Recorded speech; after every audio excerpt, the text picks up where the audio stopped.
The coronavirus is now killing people around the world, in places like Italy, Spain, and the United States. Should we adopt China's model for fighting it? Or is there really a massive cover-up in China?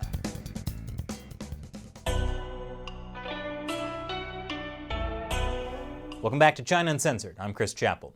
The coronavirus, or the CCP virus as I'm calling it, because the Chinese Communist Party's cover-up is what allowed it to spread back in December and January. And we all know about the cover-up and the lies the Communist Party told back then, which is why they're trying to do everything they can to deflect coronavirus blame, like by claiming the US military brought the coronavirus to Wuhan, and using a massive propaganda push to make themselves look like the hero that's saving the world. So given their history of lies and propaganda about the coronavirus outbreak, would it really surprise you to learn that the Communist Party is still lying and covering things up now? After all, the Communist Party needs to maintain their narrative of being the world's hero. So as the CCP virus spreads around the world with thousands of deaths across Italy, Spain, and the United States, you should really question whether the Chinese Communist Party is telling the truth when they say everything's fine inside China. Even Wuhan, where the CCP virus started, supposedly has no new cases, thanks to the success of strict measures. They're lying. And it turns out anyone who can do basic math can figure out that they're lying. The official data from the Chinese government claims that about 3,300 people have died in China from the coronavirus since the outbreak began in December. That's the number for the entire country. But the word from people inside China tells a different story. A recent article in Caixin magazine included an interview with a truck driver in the city of Wuhan on March 26th. The driver said that he had loaded up 2,500 ash-filled urns and delivered them to a funeral home in Hankou district, and that he did the same number the day before. So that's 5,000 urns in 2 days from one funeral home, in one city, in a country that claims only 3,300 people have died from the coronavirus in the past 3 months. Now sure, some of those urns could represent natural deaths. According to data from provincial authorities in 2018, an average of 131 people die each day in Wuhan. Let's round up to 200 because hey, maybe there was a particularly deadly truck pileup on the busy streets of Wuhan.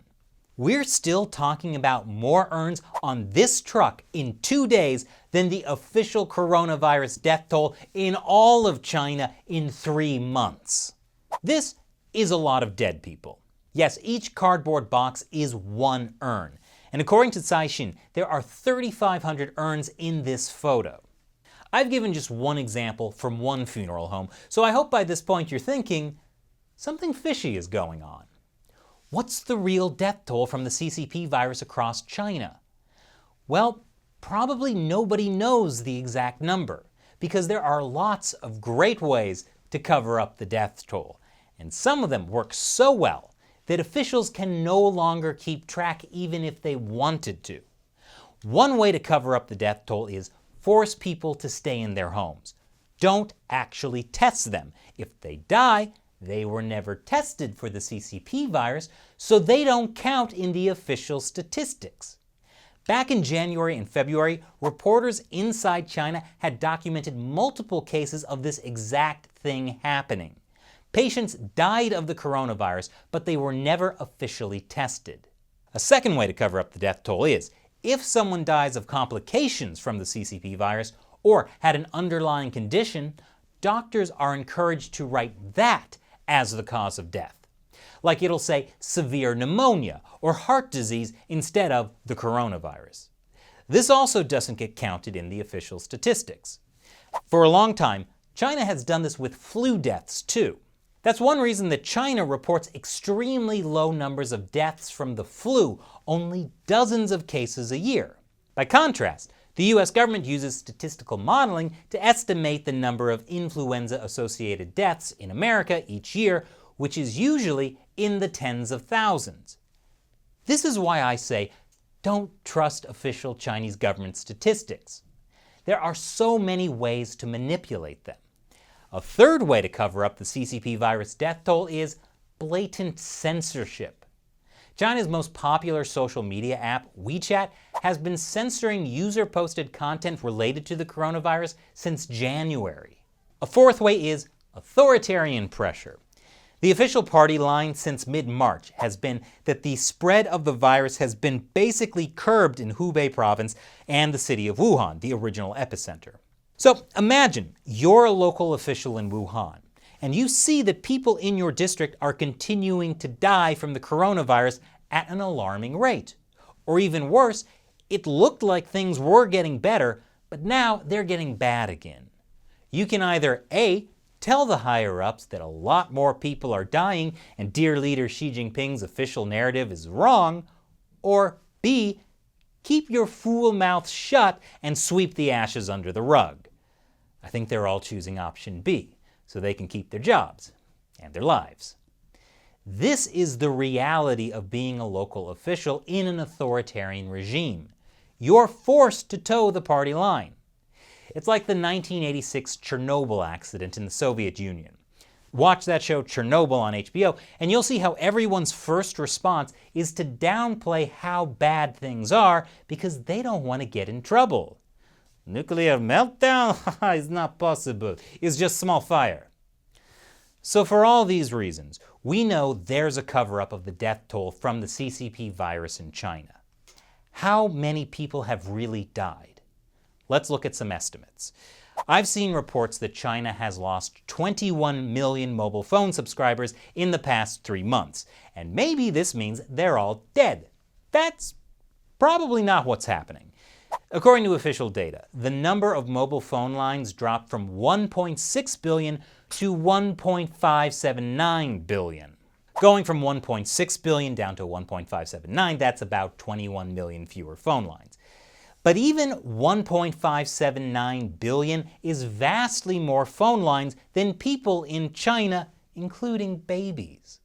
Which is to say, a lot of people have more than one mobile phone, or more than one SIM card in each phone.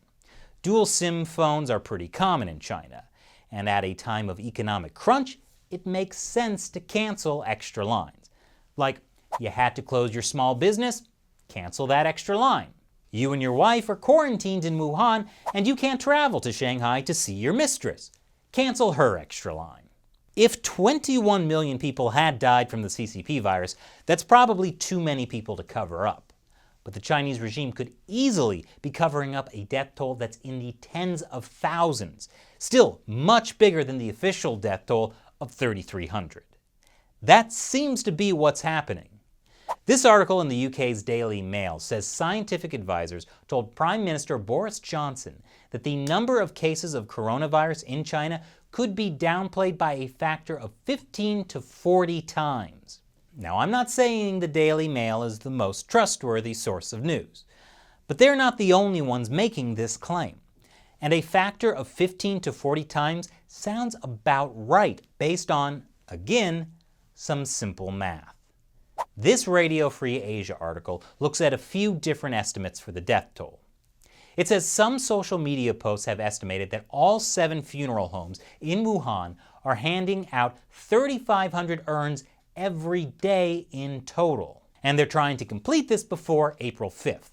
That's China's Qingming Festival, the annual holiday where you're supposed to go to your ancestors' grave, or the place where their ashes are stored, and burn incense. Or burn money, so your ancestors can get rich in the afterlife. Anyway, the article says funeral homes in Wuhan have been handing out 3,500 urns every day starting March 23rd, which is 12 days before the Qingming Festival begins. Such an estimate would mean that 42,000 urns would be given out during that time. In a normal year, about 10,000 people would die in Wuhan from January through mid-March. Even so, we're talking about roughly 32,000 unexplained deaths. That's a lot of extra urns full of ashes. Another estimate looks at the cremation activity of funeral homes in Wuhan. People in Wuhan have reported that funeral homes have been cremating bodies non-stop 24 hours a day. With a total of 84 furnaces running at max capacity, this calculation results in an estimated 46,800 deaths. One Wuhan resident told RFA that city officials have been handing out hush money to families in exchange for their silence about how their loved ones died. All this is to say, Chinese officials are covering up a massive coronavirus death toll in Wuhan. And if they're doing it there, they're probably covering it up in other parts of China too, although Wuhan was the hardest hit area. That makes the estimate given to Prime Minister Boris Johnson seem plausible, that the real death toll in China is 15 to 40 times higher than reported.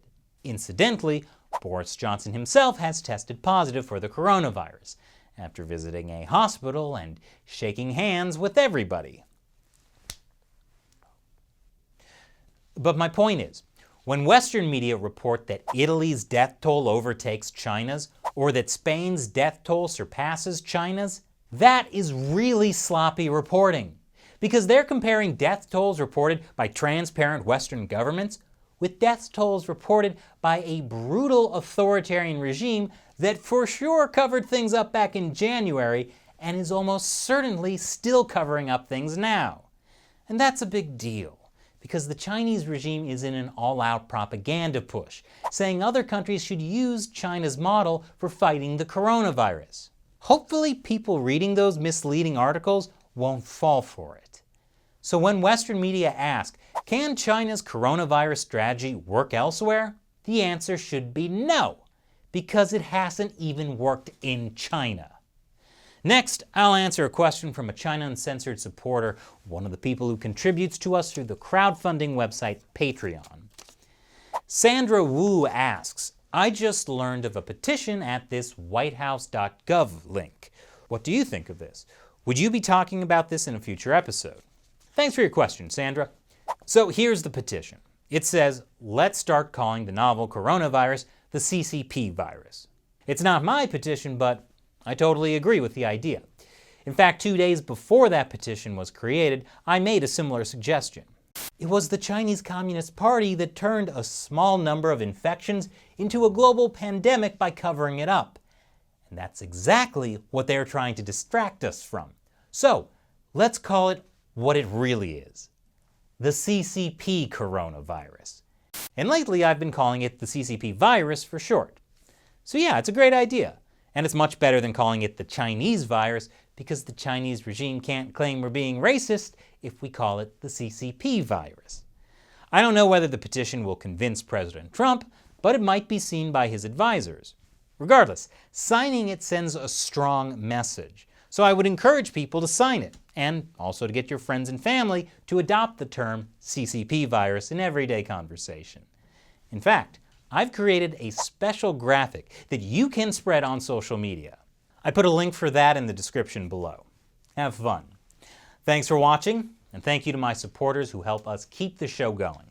You can support us by contributing $1 or more per episode on the crowdfunding website Patreon, or you can contribute through PayPal or with Bitcoin. Details are below. Once again, I'm Chris Chappell. Thanks for watching China Uncensored.